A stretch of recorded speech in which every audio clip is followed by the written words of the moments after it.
Everyone in the restaurant froze when he raised his voice. Forks stopped midair. Glasses stopped clinking. Even the soft piano music seemed to disappear. Because when the father of the millionaire got angry, people didn't argue. They lowered their heads and hoped he wouldn't notice them. Before we begin, take a quick moment to support Kindness Diaries. If stories like this move your heart, please subscribe, like this video, and share your thoughts in the comments. Your support helps these stories reach more people who need a little hope today. The restaurant was one of the most expensive in the city. Crystal chandeliers. White tablecloths. Men in suits who spoke softly about deals worth more than most homes. Everyone there knew exactly who sat at the center table. Don Ernesto Valverde. The father of a famous millionaire. A man whose name alone could make managers sweat. He was known for his money, his power, and most of all, his temper. People said he had crushed careers with a single phone call. Others whispered that he enjoyed humiliating those he thought were beneath him. And tonight, he was in a bad mood. Across from him sat his son, the young millionaire everyone admired in magazines. Calm. Polite. Quiet. Completely different from his father. Around them sat business partners, lawyers, and men who laughed too loudly at Don Ernesto's jokes. Everyone tried to stay invisible. Everyone except the waitress. Her name was Sophia. She was young, maybe mid-20s, wearing a simple uniform and her hair neatly tied back. This job wasn't glamorous, but it paid the bills. She worked double shifts to help her mother with rent and to save for nursing school. She had learned to smile no matter how tired she felt. When Sophia approached the table, she did what she always did. She greeted them kindly and asked if they needed anything. That's when Don Ernesto snapped. I asked for sparkling water, not this, he barked, slamming the glass down so hard the water spilled. I'm very sorry, sir, Sophia said softly. Replace it right away. But sorry wasn't enough for him. You people never listen, he said louder now, making sure the whole room could hear. Do you know who I am? Sophia nodded politely. Yes, sir. I'll fix it immediately.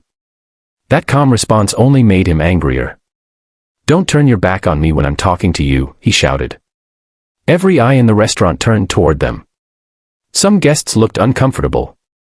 Others looked curious. No one spoke. Sophia stopped. She turned back slowly, her hands trembling just a little.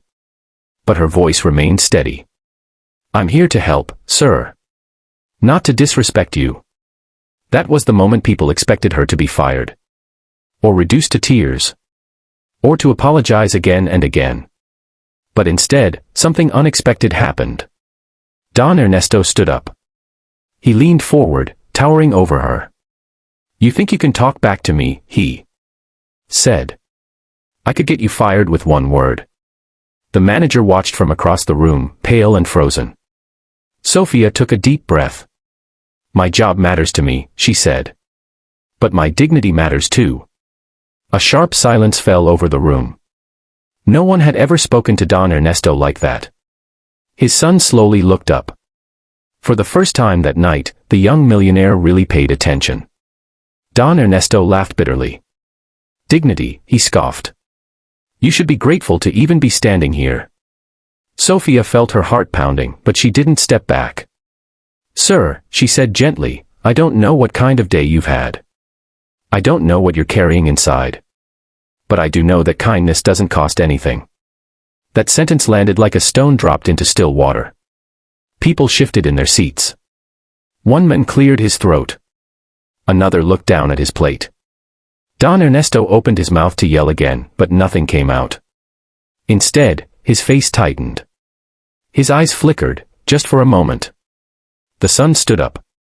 Dad, he said calmly. That's enough. Gasps rippled through the room. You don't talk to her like that, the son continued. She's doing her job. And she's doing it with respect. Don Ernesto turned to his son, shocked. You're taking her side. I'm taking the right side, he replied. Then he looked at Sophia.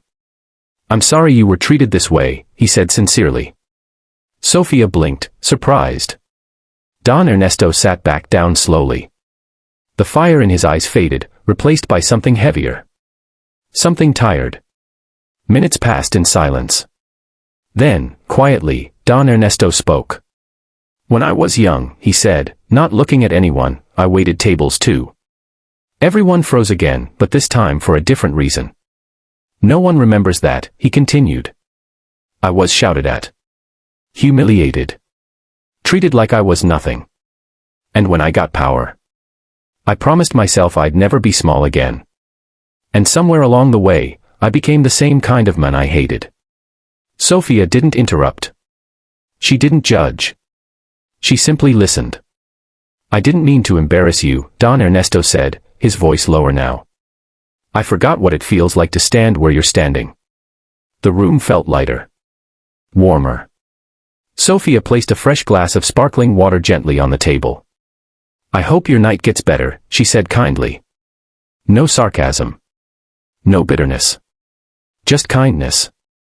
When she turned to leave, Don Ernesto spoke again. She paused. "Thank you," he said. The word sounded unfamiliar coming from him. Later that night, the manager called Sophia into his office. She feared the worst. Instead, he smiled.